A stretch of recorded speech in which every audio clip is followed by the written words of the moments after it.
और वे हरियाणा में तमाम कैंडिडेट्स ने चुनाव प्रचार के आखिरी दौर में अपनी पूरी जान झोंक दी है। सिरसा से बीजेपी के प्रत्याशी अशोक तंवर भी बैक टू बैक कार्यक्रम कर लोगों को बीजेपी के पक्ष में वोट डालने की अपील कर रहे हैं। और इस दौरान अशोक तंवर ने सिरसा में कई कार्यक्रम किए हैं, उनमें शिरकत की है और लोगों से बीजेपी के पक्ष में वोट डालने की आम जनता से अपील भी की है। इस मौके पर अशोक तंवर ने कांग्रेस पर जुबानी हमला भी बोला है और कांग्रेस पार्टी को खूनी पंजा करार दिया। उन्होंने कहा कि कांग्रेस के हाथ का निशान लोगों के हाथ काटकर यह बनाया गया है, इसलिए अब हरियाणा और देश की जनता कांग्रेस के साथ नहीं रहने वाली है।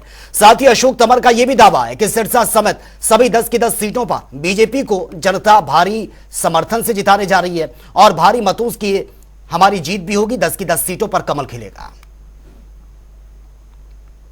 भारतीय जनता पार्टी पूरे 5 साल और लोगों की सेवा करती है, अभी भी सेवा का संकल्प लेकर के चल रहे हैं।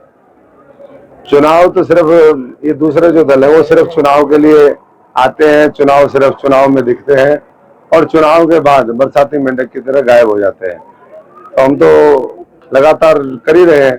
जहां तक चुनाव प्रचार अभियान है, आज हमें 72-73 दिन हो गए, तो पूरा जोश में है। पूरा संसदीय क्षेत्र नरवाना, वहां पर हाथों कोयल से लेकर के कलायत के बॉर्डर से लेकर के तलवाड़ा और चौटाला बनी तक चारों तरफ 9 के 9 हलकों में एक तरफा लहर है और बहुत बड़े वोट के अंतर के साथ भारतीय जनता पार्टी 10 की 10 सीटें जीतेगी और सिरसा भी एक नया इतिहास बनाएगा, एक नया रिकॉर्ड कायम करेगा। कांग्रेस का हाथ ये हमारे जैसे साधारण परिवारों के किसान, मजदूर, गरीब आदमी का हाथ काट करके, उनकी मजदूरी मार करके ये हाथ का सिंबल उनका बना है।